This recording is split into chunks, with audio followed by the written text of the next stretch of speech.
तो आज हम जिस टॉपिक पर बात करने जा रहे हैं वो टॉपिक एक मामूली टॉपिक नहीं है। वो टॉपिक एक ऐसा टॉपिक है जो सभी के जहन में आज दौड़ रहा है। टॉपिक है सरकार किसकी बनने वाली है। तो आपको बता दें कि 4 जून को जब रिजल्ट आया था तो एनडीए ने नॉन डेमोक्रेटिक अलायंस ने जीती थी 292 सीट्स। दूसरी तरफ विपक्ष में खड़ा हुआ था इंडिया अलायंस, उसने जीती है आपकी 234 सीट्स। और बात ये उठती है कि चुनाव में इस बार जो दो पार्टियां आमने सामने खड़ी थी, इंडिया वर्सेस एनडीए, तो इंडिया का ये मुद्दा था कि हमें किसी तरह से अपने लोकतंत्र को बचाना है, लोकतंत्र की रक्षा करनी है, क्योंकि लोकतंत्र एक ऐसे हाथों में है जो लगातार लोकतंत्र को खत्म करने में लगा है। अब मुद्दा ये उठता है कि अगर लोकतंत्र खतरे में है तो इस बार क्या एनडीए फिर एक बार क्या लोकतंत्र को अपने हाथ में लेना चाहेगी, या फिर इंडिया अलायंस इस बार एक नई सरकार बनाएगा। तो इस बार आपको पता होगा कि नरेंद्र मोदी ने, बीजेपी ने साफ कह दिया था कि अब की बार भी मोदी सरकार, प्लस ये भी बोला था कि इस बार हमारी सीट जो है 400 पार आने वाली है। तो भाई ये जो 400 पार का जो नारा था ये पूरी तरह से विफल हो गया है। और आपको बता दें कि बीजेपी की जो सीट्स आई है वो सीट्स आई है 240 सीट्स, मतलब 240 सीट आई है। मतलब बीजेपी को भी इस बार पूर्ण बहुमत नहीं मिल पाया है। आपको यह बात साफ करनी होगी कि बीजेपी को इस बार पूर्ण बहुमत नहीं मिल पाया है। तो इस बार बीजेपी जो है अपनी सरकार अगर बनाती है तो उसे एनडीए से अलायंस अपना करना होगा, जिसमें नीतीश कुमार, कुछ निर्दलीय उम्मीदवार और प्लस चंद्रबाबू नायडू की इसमें कुछ सीट्स जो है होने वाली है।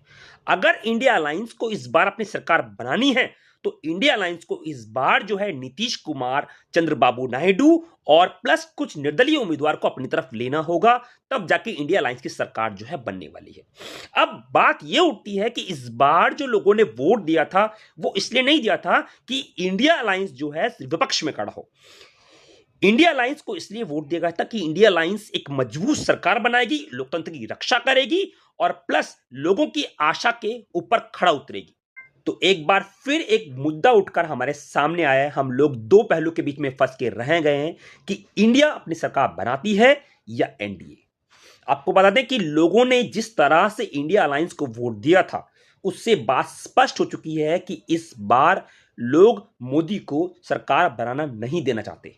लोग नहीं चाहते कि इस बार जो है एनडीए अपनी अलायंस बनाकर और इस बार लोकतंत्र को अपने कब्जे में करके किसी भी तरह से संविधान को नुकसान पहुंचाए। लोगों ने बात स्पष्ट कर दी है कि इस बार उन्हें एक ऐसी सरकार चाहिए जो उनके संविधान की रक्षा करे, लोगों की आवश्यकताओं को पूरा करे, लोगों की अभिरुचियों के अनुसार काम करे। इंडिया अलायंस को इस बार सीट इसलिए मिली है कि वो लोगों की आकांक्षाओं पर खड़े उतरे। अब मुद्दा यह है इंडिया अलायंस का नेक्स्ट स्टेप क्या होने वाला है। इंडिया अलायंस क्या कुछ पार्टियों के नेताओं से बात करेगी, उनका अलायंस अपने अलायंस से जोड़ेगी और एक सरकार बनाएगी या नहीं। तो एक बात तो साफ है कि इस बार जो नारा दिया गया था 400 पार का, वो विफल हो चुका है। अब एनडीए इस बार इतनी ताकतवर नहीं रह जाएगी जितना 2019 में रही थी। आपको बता दें कि इस बार नरेंद्र मोदी भी अपने ही जाल में फंस चुके हैं, क्योंकि उनके पास भी पूर्ण बहुमत नहीं है।